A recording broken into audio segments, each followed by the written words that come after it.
누가복음 10장, 11장을 같이 살펴보도록 하겠습니다. 누가복음 10장 펴시고요. 누가복음 10장은 70인의 제자를 파송하는 내용입니다. 자, 1절에 보게 되면요. 그 후에 주께서 따로 70인을 세우사 친히 가시려는 각 동네와 각 지역으로 둘씩 앞서 보내시며. 아멘. 아멘. 자, 이 70인의 제자를 파송하신 내용은요, 누가복음에만 나오고 있습니다. 다른 복음서는 나오지 않아요.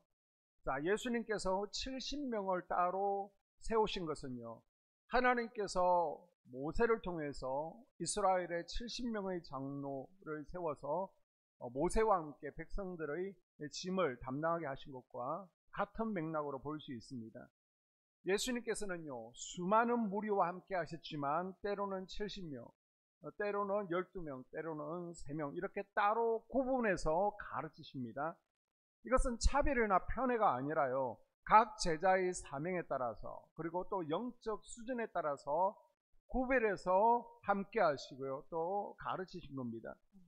제가 주일 설교하는 거하고요, 또 금요일 성령 집회 때 설교하는 거하고 내용이 다르잖아요.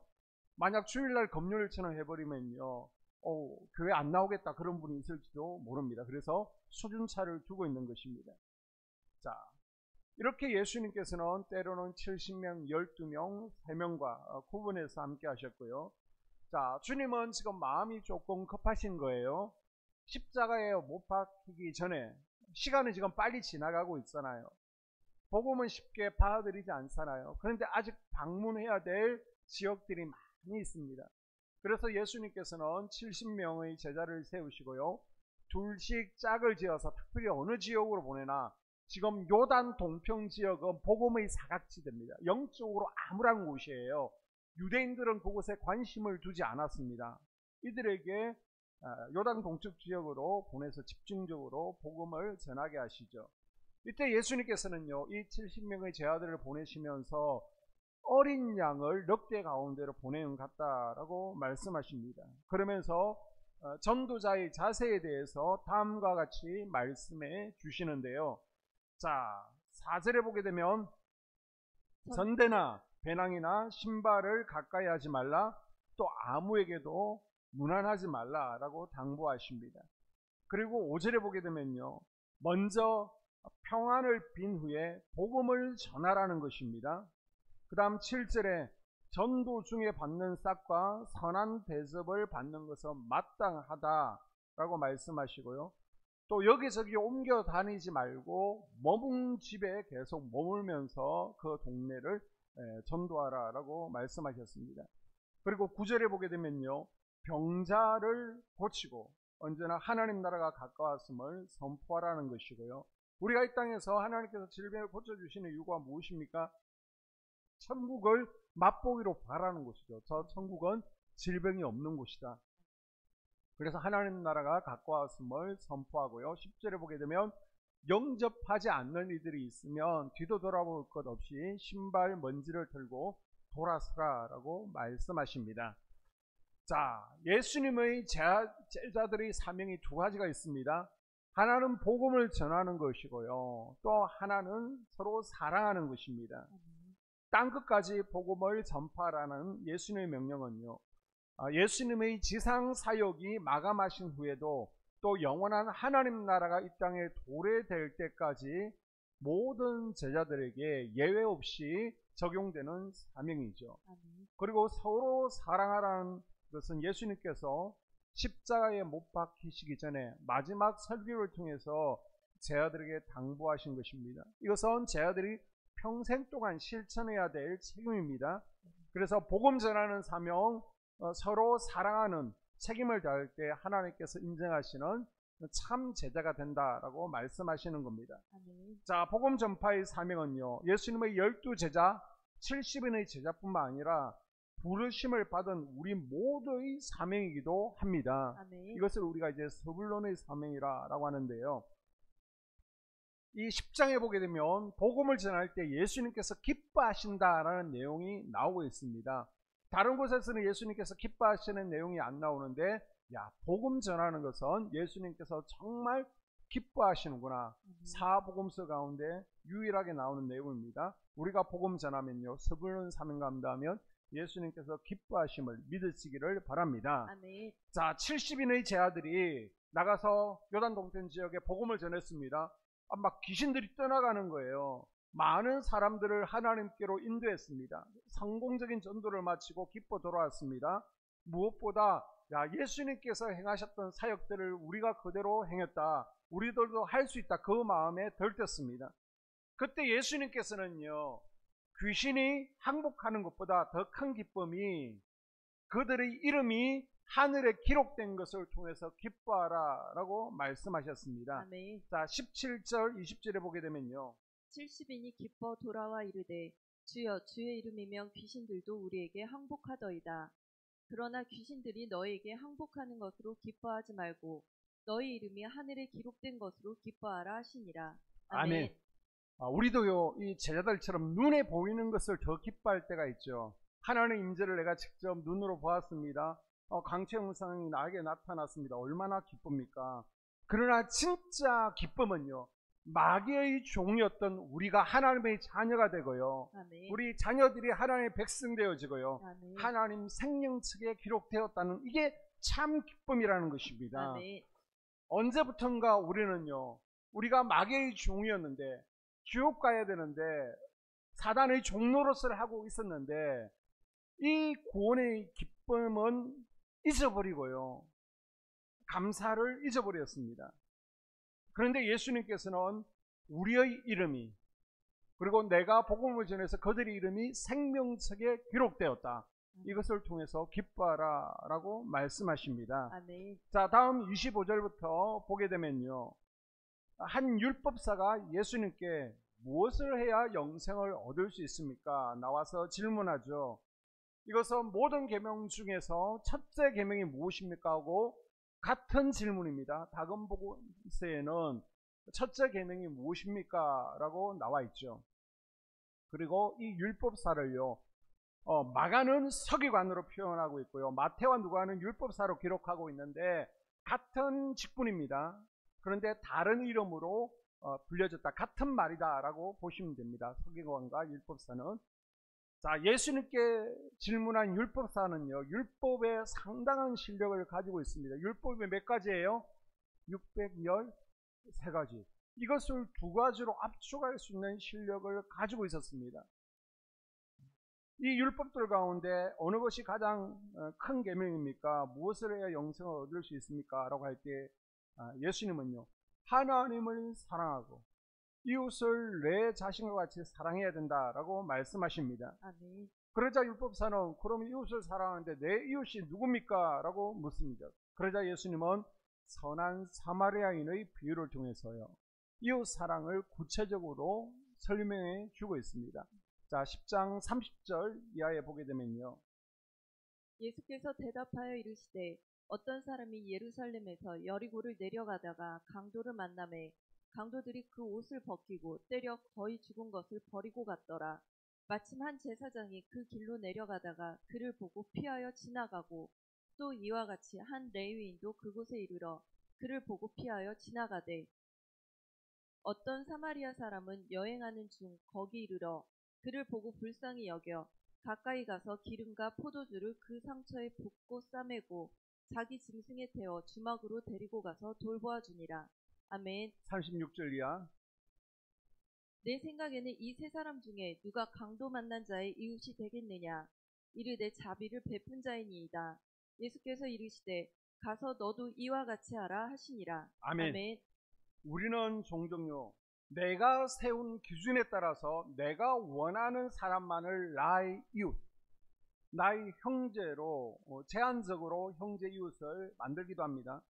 그런데 진짜 이웃 사랑은요, 누가 내 사랑을 받을 자격이 있는지를 따지지 않고요, 섬김이 필요하고 세움이 필요하면 그들을 찾아가서 사랑을 베풀어 주는 것입니다. 그리고 요한일서 4장 20절에 보게 되면 누구든지 하나님을 사랑하노라고 그 형제를 미워하면 이것은 거짓말이다 라고 말씀하신 것처럼 눈에 보이는 옆에 있는 형제를 사랑하지 않으면서 눈에 보이지 않는 하나님을 사랑한다는 것은 있을 수 없다라고 예수님께서 말씀하시는 겁니다. 제가 늘 강조하는 말씀인데요. 우리가 하나님을 사랑합니다. 입술로 더 이상 말하지 말라는 겁니다. 하나님을 사랑하면 뭘 하라는 거예요?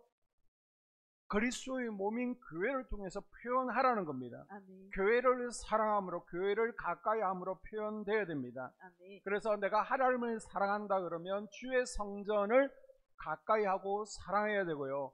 또 목회자를 가까이 하고 존중할 수 있어야 됩니다. 아멘. 그리고 이웃 사랑은요, 교회 내에서 성도들을 사랑함으로 먼저 표현되어야 되는 겁니다. 그래서 형제 사랑, 이웃 사랑, 이것은요, 가깝게는 내 자리를 지키는 거예요.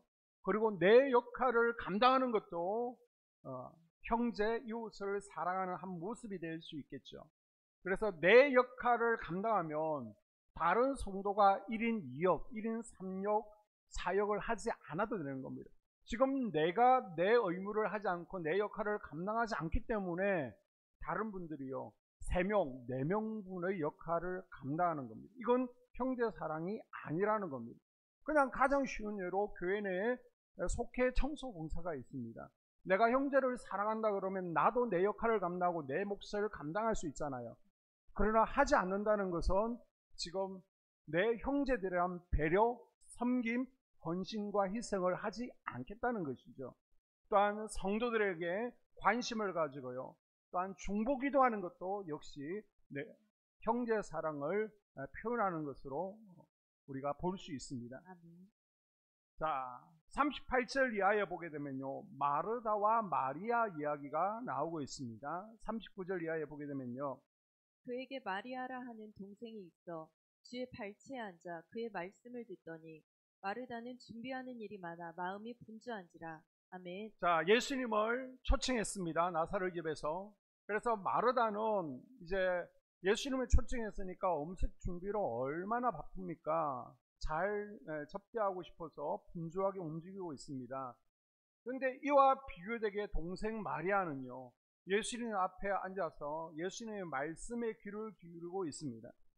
자, 마르다의 관심은 뭐예요? 물론 말씀도 관심 있지만은 그것보다 먼저는 음식을 잘 대접하는 좋은 여주인이 관심입니다. 자, 그러면 마리아의 관심은 뭐예요? 좋은 예배자, 말씀을 듣는 것입니다. 예수님께서 이 마르다의 태도를 책망하셨던 것처럼 말씀은 듣지 않고요, 우리가 예배는 소홀하면서 봉사에 몰두하는 것, 이거 하나님께서 원치 않으심을 기억하십시오. 아멘. 그래서 분명히 말씀드립니다. 주일날요, 예배 드리지 않고 두나미스 가서 내가 교사다 활동하는 거 있을 수 없는 겁니다. 예배 드리지 않고 내가 유초등부 가서 활동하는 거 있을 수 없는 겁니다. 뭐가 먼저라는 거예요? 예배가 먼저고 내가 먼저 주님의 말씀을 듣는 것이 먼저라는 겁니다. 아멘. 내가 주님한테 공급받는 것이 없는데 어떻게 그것을 우리 학생들에게 나눠줄 수 있겠습니까? 마찬가지입니다. 예배 드리지 않고 주방 식당에 가서 봉사하는 것 우리 주님은 원치 않으십니다. 뭐가 먼저라는 거예요? 예배가 먼저입니다. 아멘. 그래서 여러분, 평일날 볼까요? 평일날 교회 오시면 제일 먼저 뭘 하십니까? 평일날 모임이 있습니다. 청소가 있습니다. 뭘 해야 돼요? 그러면 제일 먼저 오시면 뭘 해요? 먼저 친교실이나 아니면 소예배실로 내려가는 거예요. 그리고 주의 선을 위해서 기도하시고 올라오셔서 여러분의 일을 보셔야 되는 겁니다. 그것이 맞는 거예요. 아멘. 자, 11장 볼까요? 11장에는 예수님의 기도에 대한 교훈과 더불어서 예수님의 사역을 마귀의 역사로 비하하는 유대인들에 대해서 예수님께서 책망하시는 것, 그리고 외식하는 바리새인들에 대해서 저주하는 말씀이 기록되어 있는데, 자, 먼저 후반부부터 살펴보고 전반부 살펴보고 마치도록 하겠습니다. 14절 이하 26절까지 바알세불 논쟁이 나오고 있습니다. 자, 예수님께서 기도를 가르쳐 주시죠. 그리고 나서 예수님께서 귀신을 내어 쫓는 사역에 대해서 왈가불가하는 사람들이 있습니다. 예수님께서 권능을 행하시는 것에 대해서 유대인들이 반응하는데요. 이 반응은 세 가지로 나타납니다. 첫째는요, 예수님의 건의와 예수님의 능력을 의심하는 겁니다. 그래서 예수님을 대적하는 거예요. 이 귀신을 쫓아내고 능력해가는 것이 하나님께서 주신 능력이 아니라는 거예요. 귀신의 능력을 빌려서 행하는 것이다. 귀신의 역사다라고 예수님을 폄하하는 것입니다. 둘째는요, 예수님을 시험하기 위해서, 꼬투리 잡기 위해서 계속해서 표적을 구하는 이들이 있습니다.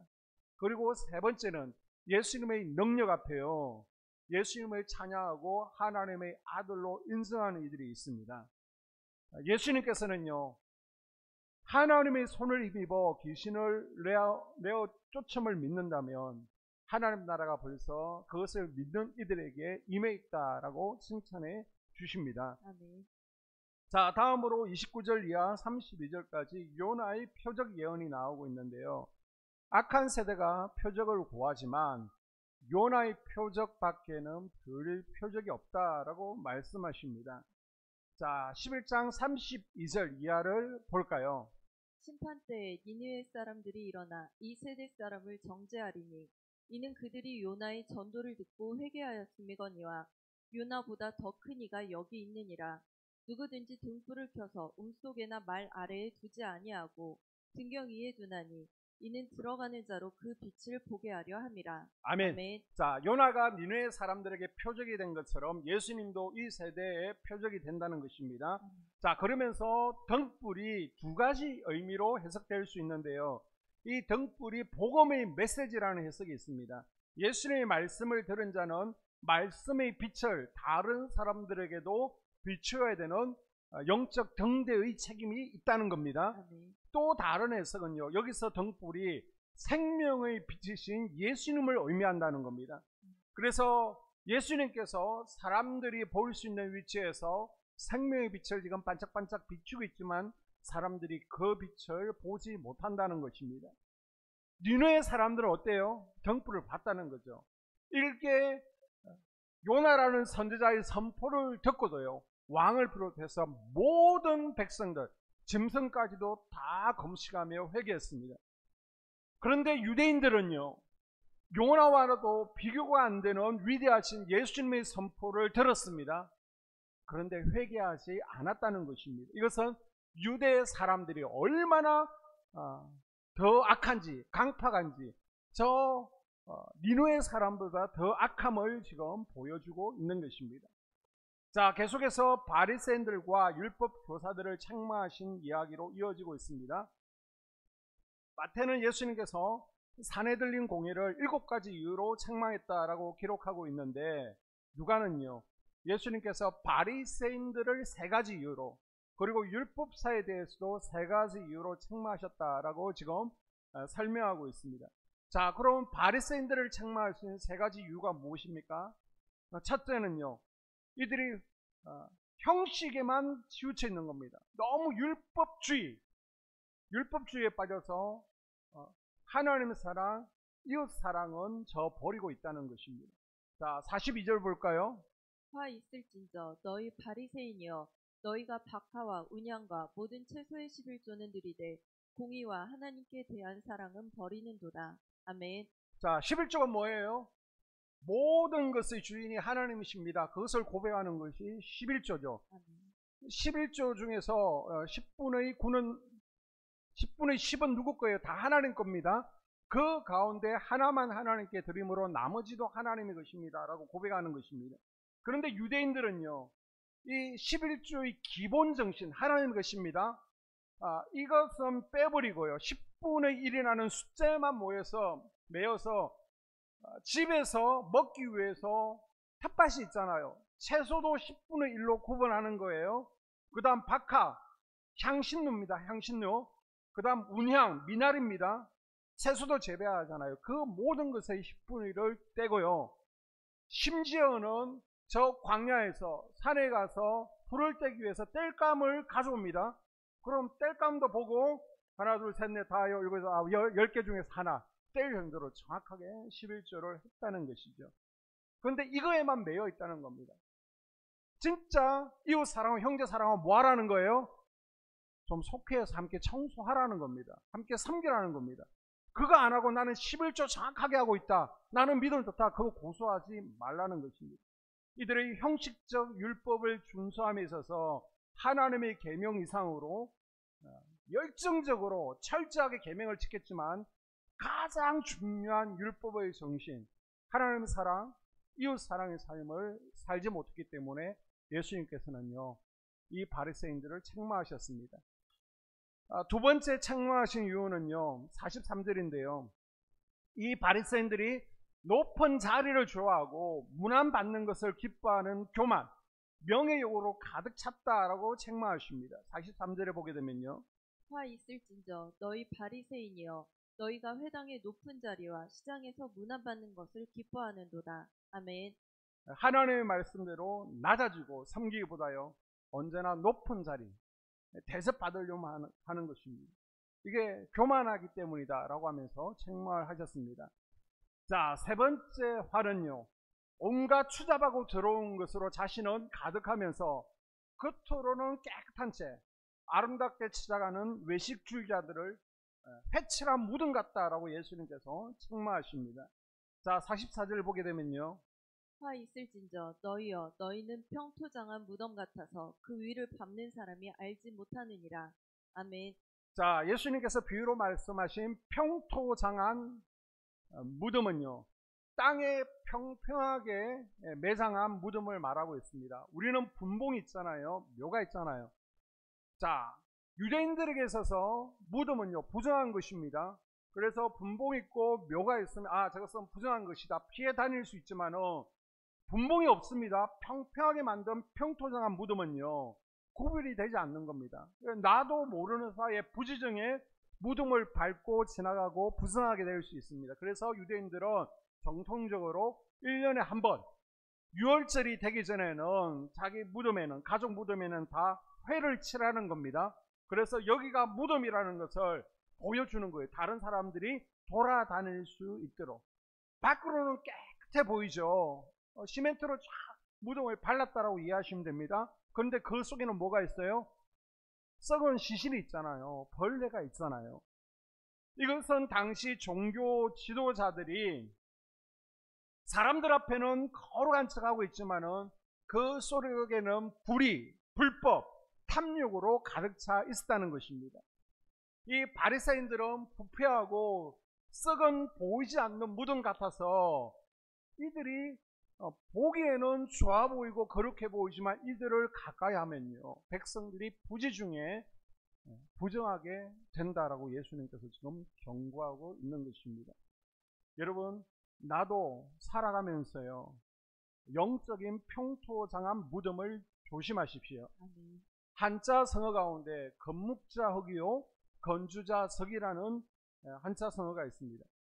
이거는 검정 색깔을 가까이 하면 나도 검정색으로 점점 닮아가고요, 그 다음 붉은 색깔을 가까이 하면 나도 붉은 색깔 점점 닮아간다는 겁니다. 여러분, 가족관계, 특별히 부부관계를 보십시오. 처음에는 전혀 다른 성격이 만났습니다. 그 다름에 끌려서 결혼을 했잖아요. 그러고 나서 살다 보면 그 다름 때문에 막 싸우잖아요. 막 싸워가면서도 객관적으로 옆에서 보면요, 부부가 닮아가는 것을 볼 수 있습니다. 브리스길라와 아굴라처럼 내가 브리스길라면 믿음 없는 아굴라를 영적으로 세우면 얼마나 좋습니까? 그런데 영적인 세계는 신기하게 아나니아와 삽비라처럼 서로 안 좋은 쪽으로 닮아가는 것을 우리가 볼 수 있습니다. 그래서 우리가 불평하는 사람을요, 가까이 하면 나도 모르게 불평하면서 부정하게 되는 거예요. 매일 부정한 말을 하는 사람을 가까이 하게 되면요, 나도 모르는 사이에 부정적인 사람이 되는 겁니다. 평소에 술, 담배 좋아하는 사람 가까이 하면요, 나도 그 옆에서 쪼그려 앉아서 함께 담배를 하게 되어 있습니다. 나도 모르는 사이에 함께 부정해지지 않도록 평토장한 무덤을 조심하십시오. 아멘. 자, 다음 율법사들을 책망하신 세 가지 이유가 나오고 있습니다. 그 첫째는요, 46절인데 자신들도 감당하지 못하는 무거운 율법의 짐을 남에게도 지우기 때문에 이들을 책망하셨습니다. 46절. 화 있을진저 또 너희 율법 교사여 지기 어려운 짐을 사람에게 지우고 너희는 한 손가락도 이 짐에 대지 않는도다. 아멘. 자, 율법이 몇 가지예요? 613가지입니다. 이 613가지를 더 세분화하는 거예요. 이 613가지 율법 가운데 안식일을 거룩하게 지키라는 율법이 있잖아요. 그럼 안식일을 거룩하면 지키면 되는데, 그러면 안식일을 어떻게 거룩하게 지킬 것이냐? 30가지로 또 쪼개는 겁니다. 30가지로. 형제 사랑, 그냥 형제 사랑하면 되는데 막 40가지로 쪼개는 겁니다. 자, 백성들의 입장에서는요, 613가지도 기억하지 못해요. 그런데 613가지를 세분화해 놨으니 수천 가지가 되는 겁니다. 자, 이걸 그러면 이 율법사들이 지키느냐? 자기네들도 지키지 못하는 거예요. 안 지키는 거예요. 그러면서 백성들에게는 지켜야 된다라고 하는 것입니다. 이런 부담을 백성들에게 전가하는 것에 대해서 예수님께서 책망하셨고요. 두 번째는 선지자들을 죽인 그들의 조상들을 옳다고 말하는 것에 대해서 예수님께서 또한 책망하셨습니다. 자, 47절 이하에 화 있을진저 너희는 선지자들의 무덤을 만드는도다. 그들을 죽인 자도 너희 조상들이로다. 이와 같이 그들은 죽이고 너희는 무덤을 만드니 너희가 너희 조상의 행한 일에 증인이 되어 옳게 여기는도다. 아멘. 이게 무슨 말이냐 그러면 이스라엘 역사를 보게 되면요, 하나님께서 많은 선지자들을 보내셨잖아요. 하나님 뜻을 선포할 때 백성들이 어떻게 했습니까? 선지자들을 돌로 쳐서 죽였잖아요. 핍박했잖아요. 자, 이것에 대해서 바리새인, 서기관들, 율법사들은요, 하나님이 선지자를 핍박하는 것은 잘못된 것이다. 우리는 선지자들을 핍박하지 않는다. 그러면서 자, 이 무덤은 예레미야의 무덤이고 이 무덤은 이사야의 무덤이다. 우리가 이 선지자들을 기리기 위해서 묘를 다시 세우고 비석을 다시 세운다 라고 하는데 외형적으로만 그러는 겁니다. 자기네들의 인기를 위해서 자신들의 악함을 숨기고 우리가 이렇게 선지자들을 존중하고 있다라는 것을 보여주기 위해서 그러는 위선이라는 겁니다. 자, 그러면서 선지자를 존대한다, 존경한다라고 그러면서 지금까지 하나님께서 보내신 모든 선지자들보다 합한 것보다 더 위대한 선지자 예수님을 죽일 업무를 지금 율법사들이 꾸미고 있다. 그것을 지금 예수님께서 책망하고 있는 것입니다. 자, 세 번째는요, 52절인데요. 선지자를 죽이는 것도 악한 일이지만 더 악한 것은요, 사람들로 하여금 구원에 이르는 것을 아예 차단시켜 버리는 행동에 대해서 경고하고 있는 것입니다. 자, 52절. 화 있을진저 너희 율법 교사여 너희가 지식의 열쇠를 가져가서 너희도 들어가지 않고 또 들어가고자 하는 자도 막았느니라. 아멘. 율법사는요, 율법을 가르치고 해석하는 이들입니다. 자, 하나님에 대해서, 성경에 대해서 알 수 있는 지식을 그 당시엔 아무것도 없는 거예요. 뭐 인터넷도 없고 뭐 TV에서 들을 수도 없습니다. 오직 율법사를 통해서 하나님에 대해서, 성경에 대해서 들을 수 있는데, 그래서 자기네들은 우리가 천국문의 열쇠를 가지고 있다라고 생각을 했습니다. 그래서 자신네들의 사명이 백성들이 천국에 들어갈 수 있도록 성경을 잘 해석해서 문을 열어줘야 된다라고 생각한 거예요. 여기서 열쇠라는 것은 하나님의 말씀에 대한 올바른 해석이죠. 그런데 율법사들은요, 이 열쇠를 잘못 사용했습니다. 엉터리로 가르쳤잖아요. 그래서 오히려 천국문을 잠가버리고 자신들만 못 들어가면 되잖아요. 그런데 다른 사람들도 못 들어가게 했기 때문에, 그래서 예수님께서 니네들은 정말 나쁜 사람이다라고 책망하셨다는 것입니다. 자, 마지막으로 11장 전반부를 보게 되면요, 자, 기도에 관한 교훈이 나오고 있습니다. 누가는요, 계속해서 기도를 강조하고 있습니다. 예수님께서 이번에도 산위에서 기도하시고요, 제자들은 예수님이 기도하는 모습을 보면서 세례 요한의 제자들도 세례 요한에게 기도에 대해서 배웠는데 우리도 기도 좀 가르쳐 주십시오. 예수님, 기도를 알려달라고 그럽니다. 자, 그랬더니 먼저 예수님께서 주기도문을 알려주시죠. 제자들의 요구를 들으신 예수님께서 이렇게 기도하라라고 그러면서 주기도문을 알려주십니다. 자, 주기도문을 보게 되면 먼저 전반부에 하나님을 아버지라고 부릅니다. 자, 기도에서 가장 중요한 요소가 뭐라는 거예요? 부모와 자식 관계처럼 하나님과 나 사이의 친밀감이 가장 중요하다는 겁니다. 예수님께서도 하나님께 기도할 때 늘 아바, 이게 아버지라는 의미잖아요. 그래서 하나님과 친밀함 가운데 기도하는 것이 중요하다라고 가르쳐 주셨습니다. 자, 그리고 나서 기도의 내용을 보게 되면 주기도문에 나와 있죠. 먼저 하나님을 찬양하고 하나님 나라를 구하는 겁니다. 여기서 하나님 나라를 구한다는 것은 하나님의 뜻이 이 땅에서 실제적으로 이루어지는 것을 경험해달라는 것입니다. 그리고 나서 개인의 문제들, 일용할 양식을, 그리고 죄를 용서해 주시고 시험에 들지 않도록 유혹에 빠지지 않게 간구하라는 것입니다. 자, 예수님께서 이렇게 주기도문을 통해서 기도의 큰 틀을 말씀해 주시고 나서 이제 기도의 태도에 대해서 말씀하시는데요. 그게 뭐라는 거예요? 구하라, 찾으라, 두드리라는 것입니다. 아멘. 자, 9절에 보게 되면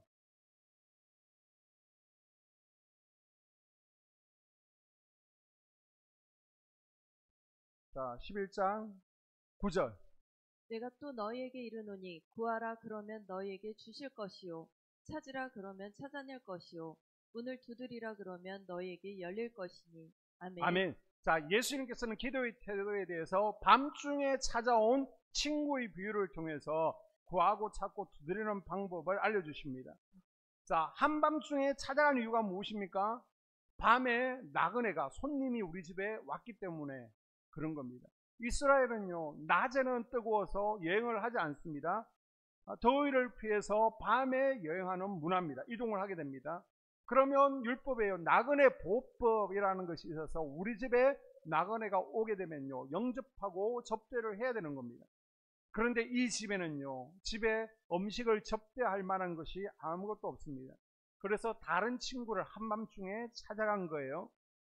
자, 그리고 찾아가서 떡을 요구하죠. 이것을 통해서 어떻게 우리가 기도해야 되는지, 기도자의 태도에 대해서 예수님께서 뭐라고 말씀하십니까? 7절에 보니까 우리에게 기도할 때 끝까지 기도하라는 겁니다. 아멘. 친구가 처음에는 문을 열어주지 않죠. 우리가 다 잠들어 있는데 깨면 아이들, 짐승 다 깨기 때문에 처음에는 거절합니다. 이걸 통해서 우리가 포기하지 않고 지칠지라도 때가 되지 않을 내가 원하는 시간대가 아닐지라도 하나님 때를 기다리며 계속해서 끝까지 기도하라는 것입니다. 아멘. 그리고 8절에 보게 되면 간청하죠. 이 간청은 아나이데니아, 부끄러운 줄 모르고 간절하게 조른다라는 의미를 가지고 있습니다. 간절히 기도하라는 겁니다. 아멘. 그리고 떡을 불려달라라고 할 때 구체적으로 몇 덩이를 구하죠? 3덩이를 달라라고 말합니다. 이걸 통해서 우리에게 기도할 때 구체적으로 기도하라라고 말씀하십니다. 아멘. 그리고 하나님과의 친밀한 가운데 믿고 구하라는 것입니다. 밤중에 찾아가는 것, 여러분 밤중에 함부로 찾아갈 수 있습니까? 전화할 수 있습니까? 그만큼 친밀하다라는 의미죠. 밤에 문을 두드릴 정도면요, 가까운 사이입니다. 그 가까움을 버시요라는 단어가 설명해 주잖아요. 이 버시요라는 단어는요, 가까운 사람에게 쓰는 용어입니다. 우리가 가까운 사람이요, 부탁하면 그 부탁이 어려운 부탁일지라도 들어줍니다. 자, 우리가 주님의, 하나님의 가까운 친구가 되어지면, 하나님과 친밀한 관계를 맺고 있으면, 아버지와 아들의 관계가 되어지면요, 우리 하나님께서도 우리의 소원을 반드시 들어주신다는 겁니다. 아멘. 들어주신다는 거예요. 아멘. 그리고 악한 아버지와 좋은 아버지 비유를 통해서 우리 하나님은 우리에게 모든 것을 주시기 원하시는데 특별히 뭘 주기 원한다? 가장 기본적으로 따라합니다. 성령. 성령 주시기를 원한다는 겁니다. 아멘. 하나님께서 당신의 사랑하는 자녀들에게 다 쏟아부어주고 싶은데 제일 먼저 뭘 받으라? 성령 받으라. 아멘. 이 성령은 우리가 기도를 통해서 기도할 때 받을 수 있는 줄로 믿습니다. 아멘. 예수님께서도 우리에게 마지막으로 하신 게 뭐예요? 성령 받으라는 겁니다. 아멘. 이 저녁에 우리가 찬양하고 기도하는 가운데 성령으로 충만해질 수 있기를 주의 이름으로 축복합니다. 아멘. 기도하겠습니다.